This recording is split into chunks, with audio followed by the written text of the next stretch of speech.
इसके बाद प्रश्नावली 1.1 में ही प्रश्न क्रमांक 4 हम लोग करेंगे, जिसमें दिया गया है यूक्लिड विभाजन प्रमेयिका का प्रयोग करके दर्शाइए कि किसी धनात्मक पूर्णांक का वर्ग किसी पूर्णांक m के लिए 3m या 3m+1 के रूप का होता है। तो इसके लिए हमें सबसे पहले यूक्लिड विभाजन प्रमेयिका का प्रयोग करना है। इसमें दिया गया है धनात्मक पूर्णांक, तो हम लोग इसको थोड़ा रफ में समझ लेते हैं। माना कोई धनात्मक पूर्णांक है a, इसको हम भाजक 3 मानते हैं क्योंकि हमें 3m या 3m+1 के रूप में दिया गया है, तो हम यहाँ पर भाजक लेंगे 3। अगर यहाँ पर हमें 4m या 4m+1 का होता तो हम यहाँ पर लेते 4। अगर 5m या 5m+1 का रूप का होता तो आप यहाँ पर 5 लिखते। और यदि हम इसको भाग देते हैं और कोई शेषफल आता है r और कोई भागफल आ जाता है q, तो कोई भागफल q और शेषफल क्या होता है r, तो यहाँ पर जब हम यूक्लिड विभाजन प्रमेयिका लगाएंगे तो a का मान किसके बराबर होगा, तो a बराबर होगा भाजक गुणित भागफल प्लस शेषफल, यानी पहली संख्या का गुणा आखिरी संख्या में और प्लस क्या हो जाएगा शेषफल। तो ये कहलाता है यूक्लिड विभाजन प्रमेयिका। तो इसको हम इस तरीके से भी गुणा का चिन्ह हटा के 3q + r के रूप में भी लिख सकते हैं। तो यहाँ पर हमने जो a है इसको क्या माना है, धनात्मक पूर्णांक, तो हम लिखेंगे माना a कोई धनात्मक पूर्णांक है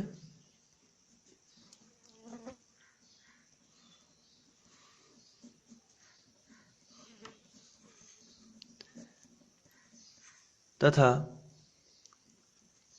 जो q है ये क्या है, भागफल।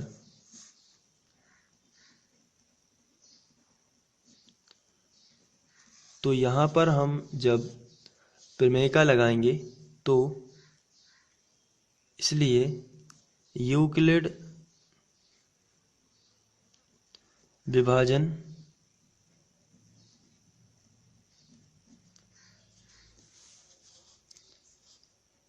प्रमेयिका से a का मान आएगा a बराबर 3q + r। अभी हम लोगों ने देखा हुआ है यहाँ से 3q + r, ये रहेगा a का मान, जहाँ हम लोग जानते हैं कि r शेषफल है। अब इतना तो आप सबसे पहले कर लेंगे यहाँ से। इसके बाद यहाँ पर आपको देखना है कि भाजक कितना है, तो आंसर भाजक है 3। तो शेषफल क्या क्या हो सकता है, शेषफल 3 से छोटा, यानी कि भाजक से हमेशा छोटा ही रहता है। या तो शेषफल 0 हो सकता है, या फिर शेषफल 1 हो सकता है, या फिर 2 हो सकता है। तो शेषफल 3 हो सकते हैं, 0, 1 या 2। तो हम लोग इसको स्थिति में बना के, यदि हम स्थिति 1 लें और स्थिति 1 में यदि r बराबर 0 हो, यदि r बराबर 0 है तब a का मान क्या होगा, इस जगह 0 रख देंगे तो a का मान कितना आ जाएगा, 3q। अब चूंकि हमें क्वेश्चन में दिया गया है, अगर हम क्वेश्चन को ध्यान से देखें तो क्वेश्चन में दिया गया हमें धनात्मक पूर्णांक का वर्ग निकालना है, तो हमें हर बार वर्ग ही करना है a का। तो यहाँ पर यदि हमने देखें तो यहाँ पर लिखा है a बराबर 3q, तो हमें इस धनात्मक पूर्णांक यानी a का क्या करना है, अब वर्ग। तो चलिए करते हैं, तो दोनों पक्षों का वर्ग करेंगे।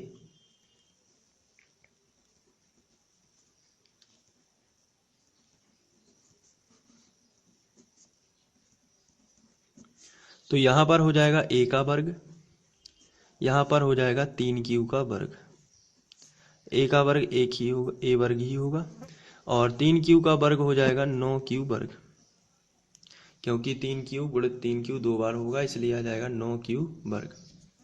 तो इतना आप कर लोगे सबसे पहले। तो इसके बाद हम लोग 9q को लिख सकते हैं a वर्ग बराबर 3 गुणित 3, 9 को हम लिख सकते हैं 3 गुणित 3 और q वर्ग ज्यों का त्यों। तो यहाँ पर हम a वर्ग बराबर 3, इसको हम m मान लेते हैं इतने को, तो हो जाएगा 3m, जहाँ m बराबर हमने माना है 3q वर्ग। ये तो थी स्थिति 1। अब हम लोग स्थिति 2 ले लेते हैं। स्थिति 2, स्थिति 2 में इस बार हमने r बराबर 1 लेना है, क्योंकि हम r बराबर 0 ले चुके हैं।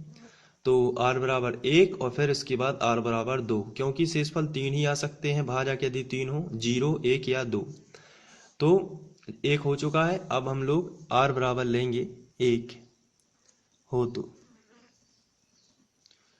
यदि r बराबर 1 है तो इस वाले में हम यहाँ पर देख सकते हैं कि a का मान क्या होगा। a बराबर होगा 3q और r की जगह पर हम लिख देंगे 1। तो यहाँ पर हम देखते हैं कि हमें धनात्मक पूर्णांक का वर्ग चाहिए, इसलिए दोनों पक्षों का वर्ग करने पर, दोनों पक्षों का वर्ग करने पर,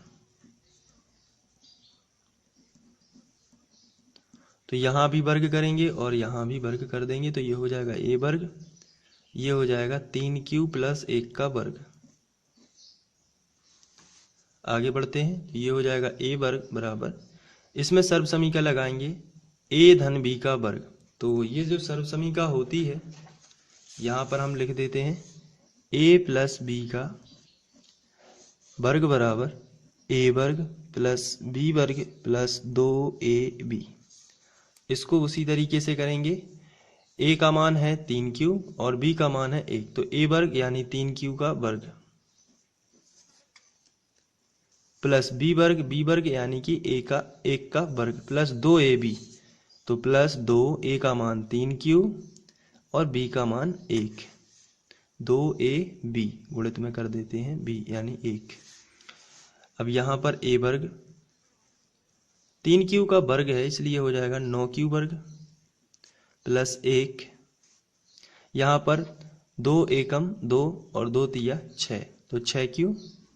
इन दोनों में से कॉमन आ सकता है, इसलिए इन दोनों को साथ में लिख लेते हैं। तो a वर्ग बराबर होगा 9q वर्ग प्लस 6q प्लस 1। अब यहाँ पर हम यहाँ से 3 कॉमन निकाल सकते हैं, तो 3 और q दोनों कॉमन आ जाते हैं। तो यहाँ पर आएगा 3 त्रिका 9, यानी कि 3 बार भाग चला गया और q 2 थे इसके पास, 1 निकल गया तो 1 बच गया, प्लस 3 दूनी 6 और q बाहर निकल गया, प्लस में आया 1। यहाँ पर हम लोगों ने कॉमन निकाला है। अब आगे बढ़ते हैं, तो a वर्ग बराबर, यहाँ से हम 3 और इतने को हम m मान लेते हैं, तो 3m प्लस 1, ये आ गया 3m प्लस 1 के रूप का, जहाँ m का मान क्या होगा, m बराबर होगा q 3q प्लस 2, ये m का मान। इसके बाद हम लोग स्थिति नंबर 3 लगाएंगे। स्थिति 3, और इसमें हमें r बराबर अब 2 मानना है। r बराबर 2 हो तो a का जो मान आएगा वो आएगा 3q प्लस 2। अब यहाँ पर चूंकि हमें वर्ग चाहिए, इसलिए हम a का कर देंगे वर्ग, तो दोनों पक्षों का वर्ग करने पर